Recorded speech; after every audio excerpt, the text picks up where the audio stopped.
là, en direct. Avant le générique face à face, sinon vous avez suivi le générique face à face, nous tenons donc la promesse faite sur les réseaux sociaux de lire les 20 premières personnes qui devaient écrire. Donc Calvi Founissa, qui nous dit que c'est une émission très édifiante, la première de toutes les émissions de Télé Congo. Et là, je suis là depuis sa création. Calvi depuis Makelekele Matour. Gildas Pika depuis Dolisie. Ça fait 4 ans de jour au jour que je m'intéresse à l'émission du peuple. David Manga Dimi, depuis la Russie. Je suis béni par les questions-réponses de l'apôtre Richard Fila Saint-Eude, que je salue déjà sur 210, vous êtes les meilleurs. Merci de nous faire vivre ces choses. Frey Louemba à Pointe-Noire, quartier Mvumvu, adepte de l'émission depuis 3 ans. Karosi Sir Chambila de Pointe-Noire, 2 ans que j'accorde attention particulière à vos rubriques. Joël Eli Oba Brazzaville, quartier Massengo, branché depuis 2017. Jafet Boussoukou, congolais de Brazzaville, depuis Pointe-Noire. Je suis l'émission depuis 2017. Damafou, Abidjan, Côte d'Ivoire, depuis 2 ans. Brel Mibou, nous avons déjà lu. Fiak Brejnev Nzila, Brazzaville. Il y a 4 ans que je suis votre émission, le Studio 210. C'est la meilleure émission car elle m'a permis d'avoir une meilleure appréhension concernant les doctrines. Chikaya Mivek Victor, je suis au Congo, précisément à Pointe-Noire. Je regarde votre émission depuis les 3 ans, sans jamais louper un seul dimanche. Quand il y a coupure d'électricité, je vous suis en direct sur Internet. Voilà, c'est un monsieur Ondele de Socrate, le géomètre, depuis le Congo-Brazzaville. Je vous suis depuis 4 ans. Je suis intéressé aux rubriques religieuses. Ils sont nombreux. NG Mapassa, sur Kisangani, honneur de la RDC. Ransar Anguima Ngakoso, Brazzaville, je suis cette émission depuis 4 ans. Ils sont bien nombreux. Voilà.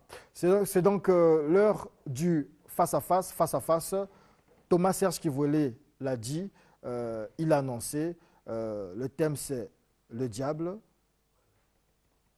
Dieu, l'homme, qui est la cause des malheurs de l'homme.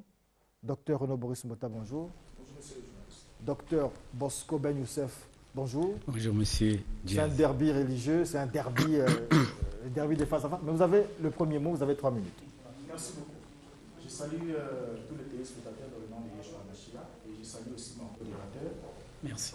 Et c'est un sujet très passionnant. Alors, pour entrer dans, puisque nous n'avons pas toujours assez de temps, le sujet est très, très vaste. Il est en même temps complexe. Dieu, Satan et l'homme, lequel de toi est l'auteur ou la cause des malheurs de l'homme? Alors, pour commencer, d'abord, il faudra d'abord qu'on définisse ce que c'est un malheur. Parce que dès qu'on définit, on pourra alors statuer sur base de ces concepts. Le malheur, d'abord, est défini comme étant la cause qui entraîne des conséquences négatives pour une personne ou un groupe de personnes. Et il est aussi défini comme étant une succession d'événements contrariants ou parfois dramatiques. C'est aussi un état de souffrance qui assombrit l'existence et fait tomber dans la misère morale ou le désespoir. Alors, pour parler ici de l'auteur, lorsqu'on parle de l'auteur, on parle de celui qui est à l'origine de quelque chose ou de celui qui cause une chose. Alors, parlons ici du malheur. J'aimerais ici souligner un point, puisque nous sommes en train de parler sur base de Dieu. On parle de Dieu, de Satan et de l'homme. Alors, le texte ou le livre sur lequel je vais me référencier, bien évidemment, c'est la Bible. Alors, en partant du point de vue biblique, il y a tout un livre dans la Bible qui décrit une histoire, une scène, quelque chose qui s'est passé dans la vie d'un homme. C'était au sujet de Job. Et à partir de ce qui est arrivé dans la vie de Job, nous avons une instruction claire et nette de ce qui peut répondre à cette question dont nous nous posons ce matin. Alors, on doit d'abord comprendre un élément important. C'est que le monde dans lequel nous sommes, c'est un monde visible, c'est un monde matériel. Mais tout ce qui se fait dans le monde matériel se décide d'abord dans le monde spirituel. Donc c'est l'invisible qui influence le visible. C'est l'invisible qui manipule le visible. Et ici, j'aimerais prendre juste ce cas d'exemple, ce cas de figure avec Job. Et en introduisant ici, Job, c'était un homme qui servait Yahvé, qui servait Adonai. Et pendant qu'il le servait, la Bible nous dit qu'un jour, Satan s'est présenté dans la cour du trône, au milieu des fils d'Elohim, et il a posé un problème. Alors, c'est d'abord Adonai qui va lui parler de Job. Il lui dit, d'où viens-tu? Il dit, je viens de parcourir la terre. Satan, c'est une puissance, c'est une force. Et il lui dit, est-ce que tu as constaté mon serviteur Job? Il dit, mais si tu lui fais du bien, au fait, s'il est attaché à toi, il est voué à toi, c'est parce que tu le protèges. Et à partir de ce moment-là, on comprend que Satan avait d'abord plusieurs fois tenté de faire du mal à Job, mais il ne pouvait pas. Pourquoi est-ce qu'il ne pouvait pas? Il n'en avait pas, cela ne veut pas dire qu'il n'avait pas la capacité de faire du mal à l'homme, mais il n'avait pas la capacité de faire du mal à l'homme qui était dans la main de Yahvé ou qui appartenait à Yahvé. Ok. Est-ce que c'est le diable qui actionne la roue de l'existence de l'homme? Voilà la question. Les animistes ne croient pas en un Dieu immatériel qui vit quelque part. Pour cela, nous allons rentrer dans ce débat de façon technique, c'est-à-dire, nous disons ceci, est-ce que si le malheur arrive dans un peuple tel que chez nous, les Africains ou au Congo, en particulier, est-ce que c'est parce qu'il y a certaines personnes qui adorent les idoles, par exemple? Parce que nous, les animistes, on ne va pas faire un débat colmaté. On va parler de gauche à droite dans les discours qui ne nous apportera rien. Alors pour cela, est-ce que c'est le diable qui actionne la roue de la négativité ou la roue du malheur de l'homme? Parce qu'aller dans le sens de Dieu, bon, enfin, nous allons y revenir lorsque nous allons attaquer le côté théologique de ce débat. Pour le moment, nous disons ceci. Tout ce que les hommes entendent parler du diable sur cette terre, partent de qui? Alors, ce n'est pas moi et le pasteur Mbota ou le docteur Mbota qui avons inventé ces concepts. On doit d'abord repartir un tout petit peu. Ce sont les Romains et les Grecs. Pour dominer un peuple tel que les Égyptiens, je prends les Africains bien sûr, puisque je le suis, moi-même qui parle ici. Alors, les philosophes romains vont inventer ces concepts. Le mal doit être, cette fois-ci, qualifié de diabolos, et le bien, que je vais appeler ici de Dieu. Dans quel but? Pour assujettir les cités dans lesquelles ils vont dominer. Parce que pour les Grecs, ils se faisaient un peuple civilisé. C'est-à-dire un peuple qui n'a pas la même culture que les Grecs, est diabolique. Alors, l'Église a récupéré ces concepts. Lesquels qui sont à l'origine de la récupération de ces concepts à l'Église? Ce sont les philosophes chrétiens d'origine égyptienne. Je commencerai par citer Clément d'Alexandrie. Je vais lire les citations lorsque je vais prendre la parole pour vous montrer lorsque Clément d'Alexandrie a constaté que, avec Origène bien sûr, qui est aussi l'un des philosophes noirs, lorsqu'ils ont constaté que les Romains ont installé la paix, ils ont appelé cette paix Dieu. Pour eux, non, chaque peuple ne peut pas avoir sa culture. Mais comment est-ce que la parole de Dieu va dominer sur les humains si chaque peuple a sa culture? Si chaque peuple a sa culture, alors appelons ces cultures démoniaques. C'est ainsi que l'Église aujourd'hui marche sur les pas de la philosophie romaine sans pour autant en tenir compte et diabolise la culture africaine, dont moi, en tant qu'animiste, je fais la plaidoirie ce matin. Je crois que j'ai encore une minute. Ok. Merci beaucoup. Je pense que le sujet, le thème est très clair. Et dans votre première prise de parole, vous n'avez pas amené un contredit, mais sauf que nous ne sommes pas sur le débat sur l'existence ou la non-existence de Dieu, parce que là, ça pourra revenir sur un autre débat, mais la thématique ici est claire. Entre Dieu, Satan et l'homme, qui est la cause des malheurs de l'homme. Et je vous ai dit que le livre de référence ici, c'est un livre que vous avez parcouru, dont vous avez la connaissance aussi. Le livre de référence sur lequel je statue ici est la Bible. Et partant de la Bible, j'ai pris une histoire pour montrer que d'abord, ce qui se passe sur la terre se décide d'abord dans les dimensions spirituelles. Parce que la volonté de Yahvé est faite sur la terre comme elle est faite au ciel. Donc, sur la terre, ce n'est que le reflet d'une volonté qui est déjà rendue manifeste dans les lieux célestes. Alors, j'ai pris l'exemple ici d'un cas important pour montrer ici la source des malheurs qui arrivent à l'homme. Et montrer qu'il n'y a pas qu'une seule forme de malheur, parce que le malheur vient dans plusieurs formes. Et Yahvé est celui qui peut envoyer le malheur à titre de jugement, à titre punitif. Et lorsqu'il le fait, cela est sans remède. Mais avant qu'il le fasse, il annonce, puisque la Bible dit, il ne fait rien sans avoir révélé son secret à ses serviteurs, le prophète. Il annonce lorsqu'il veut faire un malheur et à titre punitif.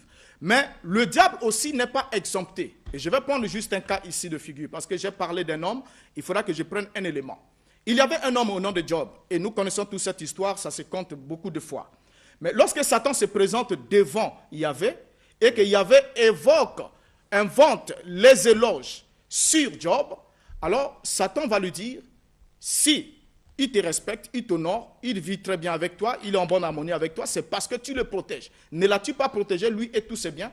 Alors par là, on comprend que si Satan comprend que Job était protégé par Yahvé, ça veut dire que Satan avait plusieurs fois, à maintes reprises, tenté de détruire Job, mais il n'a pas pu. Maintenant ici, lorsque Yahvé lui donne l'autorisation, Yahvé lui dit, je te le livre, mais ne touche pas à sa vie. Mais Yahvé ne dit pas à Satan qu'est-ce qu'il doit faire. Satan, c'est un être qui a une puissance. Mais la Bible dit quoi? Satan va utiliser les Sabéens, qui étaient un peuple barbare. Et les Sabéens vont se jeter au verset 15. La Bible parle des Sabéens qui se sont jetés sur le troupeau de Job et qui ont fait passer tous les serviteurs à l'épée et ils ont pris tout le troupeau. Satan va encore utiliser le feu. Il va faire descendre le feu du ciel et tuer ceux qui étaient là. Mais pour le peuple qui était sur la terre, le serviteur qui rapportait les faits qui se sont passés, il a dit, le feu de Dieu est tombé du ciel. Bon, ne sachant pas ce qui se passe de l'autre côté, il a pensé que ce feu venait de Dieu parce qu'il descendait du ciel. Mais c'est Satan qui l'envoie. Satan va encore utiliser les Chaldéens au verset 17. Donc, de la main de ces hommes, il va infliger des maux à Job et Job va recevoir des maux qui vont venir de la part de Satan, mais sous la permission de Yahvé. Ok. Je vous suis cette fois-ci un tout petit peu dans ce débat théologique. Je prends Matthieu chapitre 14, à partir du verset 24 jusqu'au verset 26. Lorsque Pierre, puisque tu penses que c'est Satan qui est à l'origine du malheur des gens, Dieu ne fait rien sans pourtant avoir révélé à ses serviteurs, le prophète. Lorsque Pierre voit Jésus marcher sur les eaux, il appelle fantôme. Qui le lui dit de l'appeler fantôme?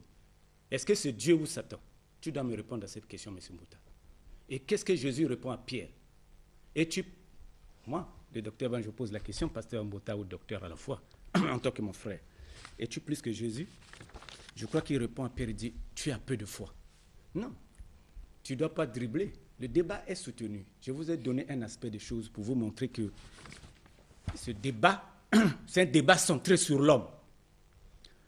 Le concept de l'homme, le concept qu'on appelle l'homme, tu dis que oui, mais on a dit l'homme, tu as défini le malheur, tu n'as pas défini l'homme, tu n'as pas défini Dieu, tu n'as pas défini Satan.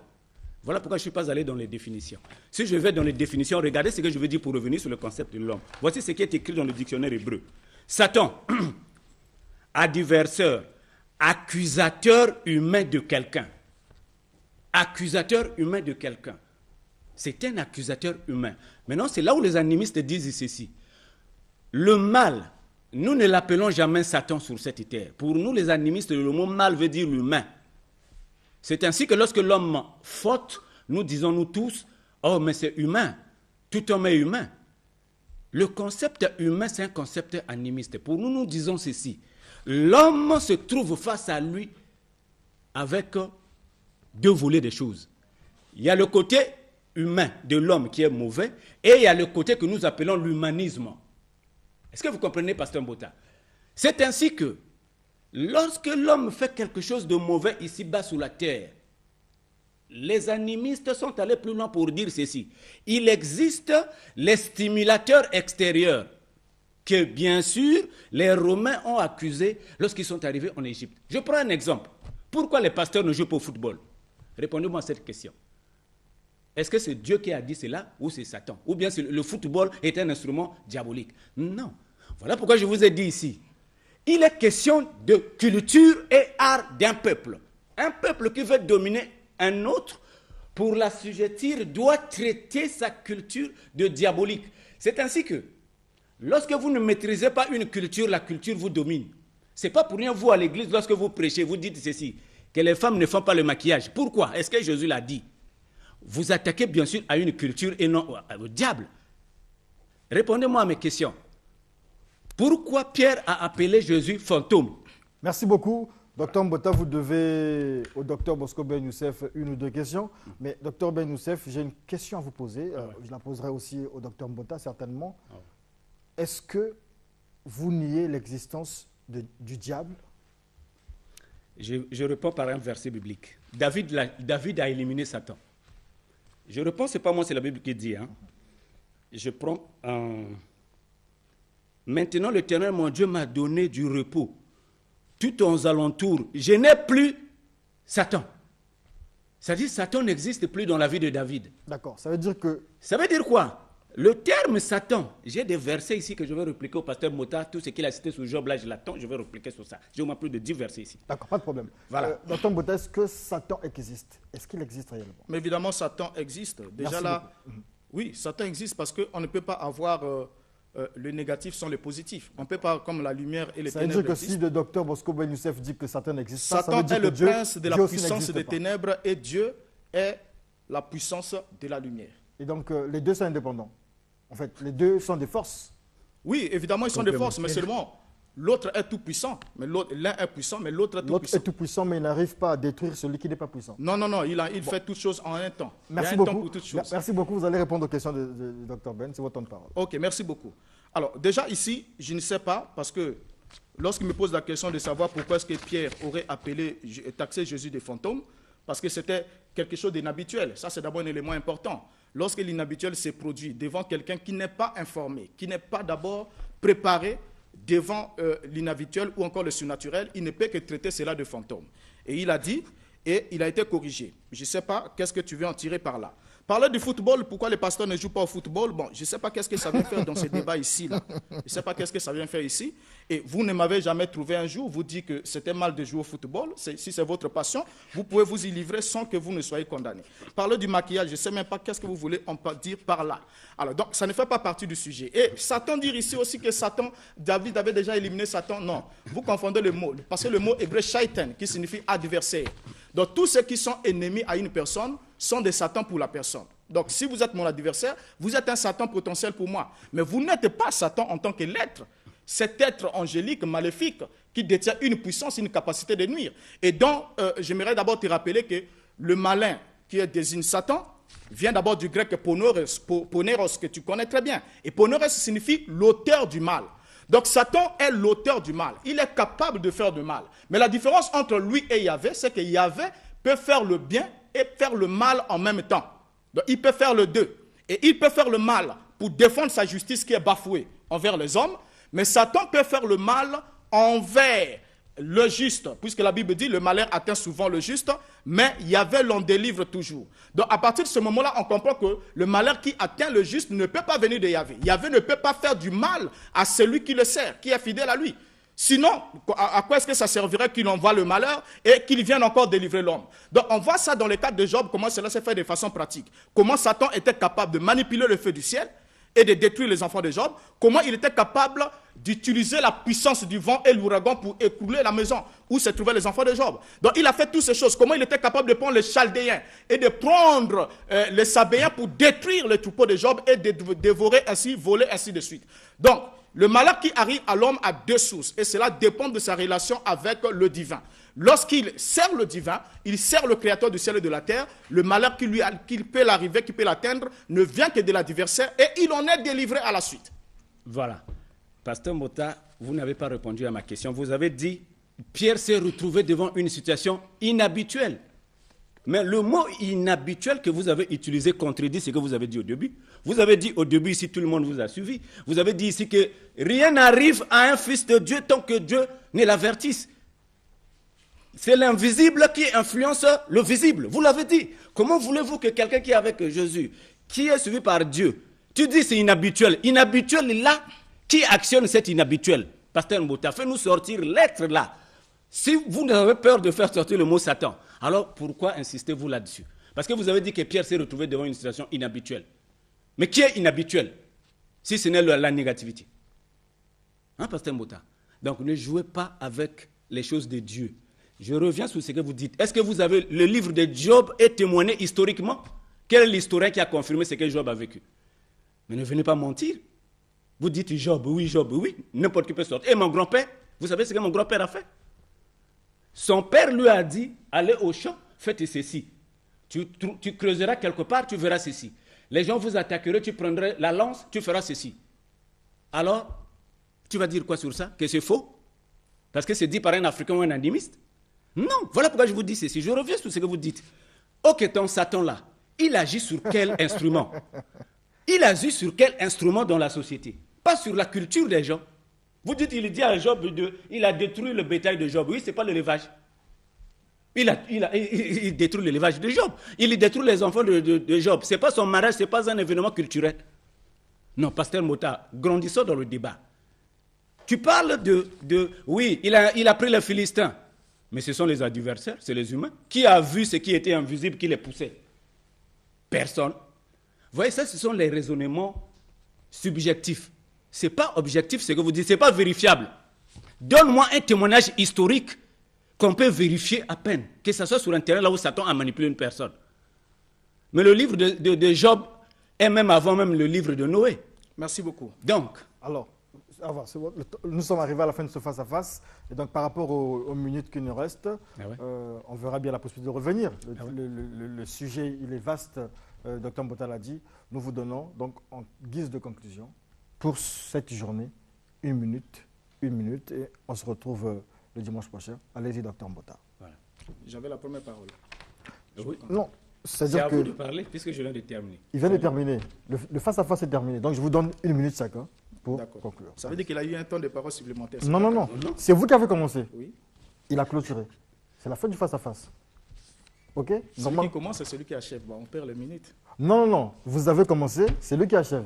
Mais c'est ça. Est-ce que c'est pas le cas? Ah oui, c'est ça. D'accord. Et donc, le face-à-face est terminé. Je vais vous donner en fait une minute. Vous êtes en train de grignoter mes minutes. Vous allez vous donner quelques secondes simplement. Allez-y. Bon, OK. Donc, je crois que je viens de m'exprimer et nous avons juste posé les bases. Merci. Et mon cher ami, sûrement, ne sait pas, il s'était préparé ailleurs par rapport au débat. Disons, je ne vous ai pas senti vraiment dans les débats. Je ne vous ai pas reconnu, peut-être parce que faute du temps. Donc, coronavirus aussi peut-être? Oui, certainement. On ne sait jamais. Donc ici, là, ce que j'aimerais dire pour retenir un élément important. C'est que la Bible est claire. La Bible dit que c'est de Yahvé que viennent les maux et les biens. Mais la Bible ne dit pas c'est de Yahvé que viennent tous les maux et tous les biens. Yahvé est le seul qui est capable de faire du bien à l'homme et aussi capable de faire du mal lorsque sa justice est bafouée. Mais lorsqu'il veut faire du mal, il veut envoyer un malheur, il annonce avant qu'il agisse. C'est ce qu'il a fait avec au temps de Noé, c'est ce qu'il a fait au temps de Lot. Il en a parlé à Abraham, il en a parlé à Noé. Mais Satan est capable de faire du mal, puisqu'il tient les hommes sous son pouvoir et sous sa volonté, ceux qui n'appartiennent pas à Dieu, qui sont sous la coupe de la puissance des ténèbres. Il est capable de leur faire du mal sans avoir le concours de Yahvé. Mais pour qu'il agisse dans la vie d'un fils de Dieu, il faut qu'il en soit permis. Allez-y. Ok, merci beaucoup. Bon, merci beaucoup, plus moi qui a du mal à vous comprendre, parce que vous vous attelez que dans votre Bible, moi je ne suis pas chrétien, ne m'attendez pas que moi je vienne ici pour dire que oui, tu parles de Satan, je veux le reconnaître. Loin de là. Le docteur Ben vient ici pour dire aux gens que le concept du mal, c'est un concept de société. C'est un concept socialitaire. Ça ne dépend pas d'un Dieu quelque part, ni d'un Satan quelque part. Si vous faites les mauvais choix dans la vie, ne dites pas que c'est Satan qui vous a poussé. Docteur Mota, Hitler a massacré les Juifs. Avez-vous le courage de dire le monde entier que ça fait partie de Dieu? Nous avons vécu le coronavirus ici. On a perdu les gens. Allez-vous dire que ce malheur-là vient de Dieu? Parce que rien ne se passe dans un peuple tant que Dieu n'en soit l'auteur.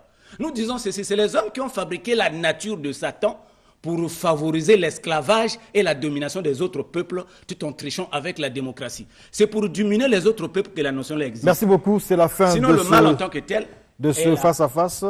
Et donc, voilà. C'est comme ça désormais. Voilà, ok. Voilà, c'est la fin de ce face-à-face. Jingle et on revient juste.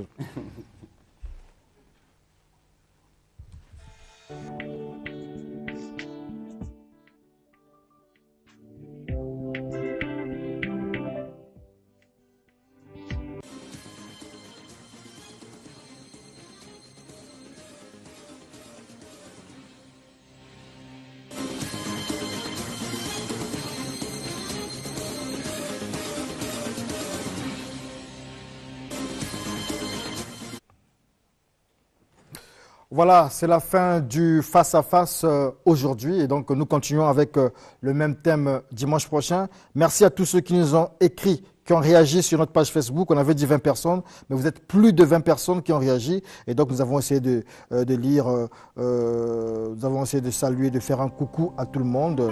Et donc, merci au peuple de Studio 210. Joyeux anniversaire à Marielle Choco, c'est comme ça qu'on l'appelle sur les réseaux sociaux. Joyeux anniversaire au président du fan club Studio 210 du côté de Pointe-Noire, Osgalen Oyono. Merci à toute l'équipe, la puissante équipe du Studio 210, Izzy Sonyangue, Marina Bouesso, Vincent Osséré, Emma Rotamba, Didier Mungala, là j'arrive à le dire, Didier Mungala, Rafo Kemba du côté de la réalisation avec Arsi Landou et Tandy Mangani, Jean-Claude Gabiza, le retour de Jean-Claude Gabiza, on lui dit bien des choses après cette douloureuse épreuve. Chaber Ngouma, le DG Chaber Ngouma, voilà, au nodal, comment on l'appelle, Daniel Omboulou, l'homme d'Abala, et ils sont nombreux qui nous soutiennent.